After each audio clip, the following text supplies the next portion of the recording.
वो रसूल गिरामी वक़ार सल्लल्लाहु तआला अलैहि वसल्लम के इल्म के समंदर के इंतहा को कौन नाप सके। देने वाला खुदा है, लेने वाला रसूल है।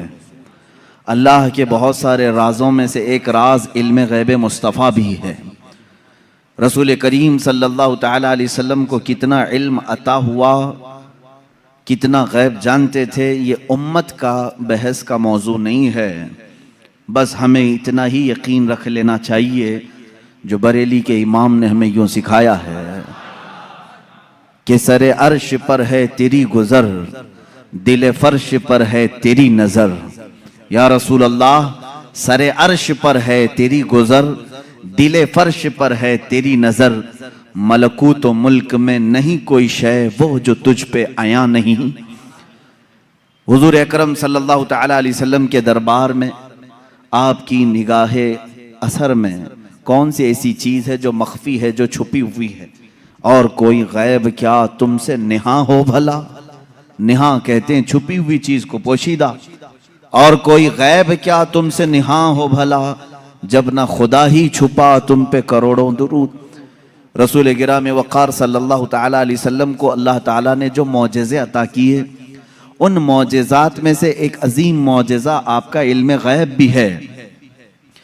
मुझे यहाँ पर इस मौजू पर गुफ्तगू इसलिए भी करनी है कि ज़माने के गुज़रते गुज़रते कुछ इस्लाम में ऐसे ख़यालात भी पनपने लगे जिन्होंने हुजूर पाक सल्लल्लाहु अलैहि वसल्लम के इल्म गैब का सिरे से इनकार कर दिया। और बाज़ जमातें तो वो हैं जो गैब को मानती हैं लेकिन वो नापती हैं, इतना था और इतना नहीं था। ये सब बिदात हैं, ये सब नई ईजाद की हुई चीज़ें हैं। फ़िरक़े में नई तालीमात आई कि रसूल पाक सल्लल्लाहु तआला अलैहि वसल्लम को इतना गैब था, उतना गैब था। पहली बात तो ये है कि उनके इल्म को जज कौन करे जो उनसे बड़ा आलिम हो। क्या कोई उम्मती अपने रसूल के इल्म को नाप सकता है? अब यहाँ से मैं आपको कुरानी आयात और अहादीस की रोशनी में और अक़वाल सलफ़ सालिहीन की रोशनी में अर्ज़ करना चाहूँगा, उम्मत के साबिक़ा उलमा से लेकर सहाबा तक का अक़ीदा क्या रहा है हुजूर पाक सल्लल्लाहु अलैहि वसल्लम के इल्म गैब को लेकर।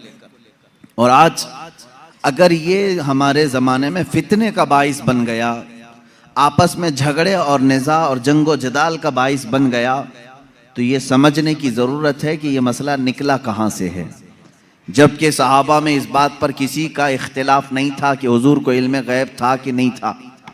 इस पर कोई डिस्कशन आप हदीस की किताबों में नहीं दिखा सकते कि सहाबा आपस में झगड़ते थे कि हुजूर को इस बात का गैब था कि नहीं था, कभी नहीं। बल्कि सहाबा तो सहाबा हैं, उस ज़माने के जो मुशरिकीन थे, जो काफिर थे, उनका भी अकीदा था कि जो नबी होता है वो गैब की खबरें देता है। उनका भी अकीदा था। बात तो यही है, कई लोग आकर के हुजूर पाक सल्लल्लाहु तआला अलैहि वसल्लम से गैब की खबरें पूछते थे। अगर आप अल्लाह के नबी हैं तो फलां चीज़ बता दीजिए, अगर आप अल्लाह के नबी हैं तो फलां चीज़ बता दीजिए।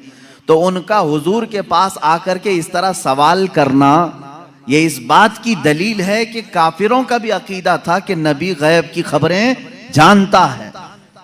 सहाबा की तो बात छोड़ें, सहाबा में तो कभी ये बात डिस्कशन में आई नहीं। लेकिन 14 सदियों के बाद उम्मत इस हाल से गुजर रही है कि इनमें भी कुछ बनाम उलमा ऐसे लोग आए जिन्होंने बाज़ाब्ता फ़िरक़ों की बुनियाद रखी और किताबों में लिख मारा रसूल पाक सल्लल्लाहु तआला अलैहि वसल्लम को पीठ पीछे की खबर नहीं थी या दीवार पीछे का इल्म नहीं था।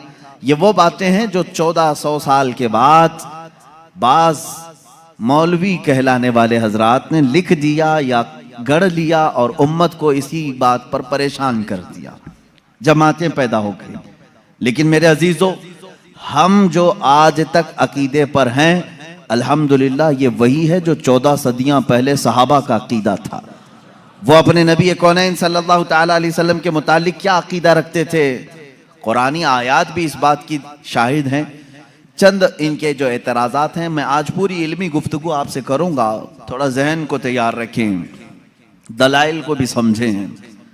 इसलिए कि सिर्फ सुनी सुनाई बात पर यकीन कर लेना, ये सुन्नी की आदत नहीं होनी चाहिए। दलाइल की रोशनी में बात करें। कुरान पाक की जितनी आयात हैं मैं उनके ऊपर आता हूं, अभी आता हूं।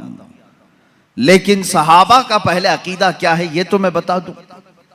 हुजूर पाक सल्लल्लाहु तआला अलैहि वसल्लम के पास एक सहाबी हाजिर होते हैं और वो गरीब सहाबी थे।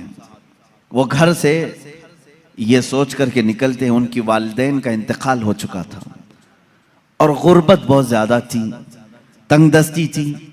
वो सहाबी कहते हैं मैं घर से ये निकला कि आज हुजूर पाक सल्लल्लाहु अलैहि वसल्लम से ये दोनों चीज़ों की दुआ करा लूँ।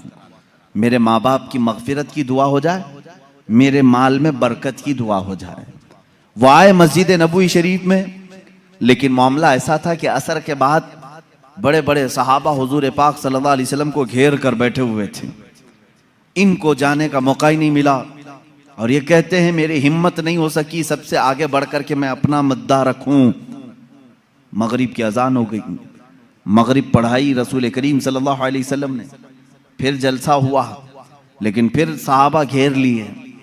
ये कहते हैं मुझे बात करने का मौका ही नहीं मिला, दूर खड़ा रहा। इशा हो गई। अल्लाह के हबीब सल्लल्लाहु तआला अलैहि वसल्लम इशा के बाद अपने हुजरे की तरफ रवाना हो गए, अपने घर की तरफ रवाना हो गए। इस सहाबी कहते हैं आखिर तक मुझे बोलने का मौका नहीं मिला। सोचा कि दरवाजा खुलने से पहले एक बार मौका मिल जाए मैं बात कर लूं। ये सोचते हुए पीछे हाथ बांधे चले जा रहे थे।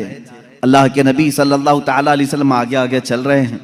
दरवाजे के करीब पहुंचे, रसूल करीम सल्लल्लाहु तआला अलैहि वसल्लम पलट करके देखते हैं और उस सहाबी से कहते हैं जा अल्लाह तेरे वालिदैन की मगफिरत फरमा है, अल्लाह तेरी गरीबी और तंगदस्ती को दूर फरमा है। मिली वो मुराद भी जो कह न सका लब से, मेरे सुकूत पर भी मेरे शाह की नजर गई। अजीजा ने गिरामी, ये सहाबा का अकीदा था। वो कहते हैं कि मुझे बोलने की अभी नौबत भी ना आई, अल्लाह के हबीब सल्लल्लाहु तआला अलैहि वसल्लम ने उसी बात की दुआ मेरे लिए फरमाई जिस बात का मैं घर से सोच करके निकला था। तो ये सहाबा का ईमान भी था, यकीन था कि अल्लाह के नबी सल्लल्लाहु तआला अलैहि वसल्लम गैब की खबरें जानते हैं। अब और दूसरे सहाबा की बात मैं बताऊं। जंग तबूक के मौके पर, जंग तबूक बड़ी सख्त जंग हुई है और मदीने से तकरीबन 800-900 किलोमीटर दूर का फासला है तबूक। अल्लाह के हबीब सल्लल्लाहु तआला अलैहि वसल्लम ने मदीने के सारे जितने भी जवान थे सबसे कहा था कि इस जंग में शरीक हो जाएं। सब निकले, 3 सहाबा पीछे रह गए। उसमें हजरत काब बिन मालिक रज़ियल्लाहु ताला अन्हु जो हदीस के रावी हैं, फरमाते हैं मुझे कुछ हुआ तो नहीं था, अभी जाऊंगा तभी जाऊंगा, जैसे लोग जमात में शरीक होने के लिए काहिली कर जाते हैं आज के ज़माने।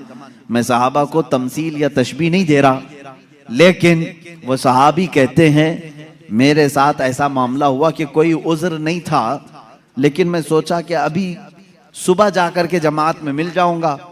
सुबह हुई, सहाबा की सफ़ें लगी, निकलने का वक्त आ गया।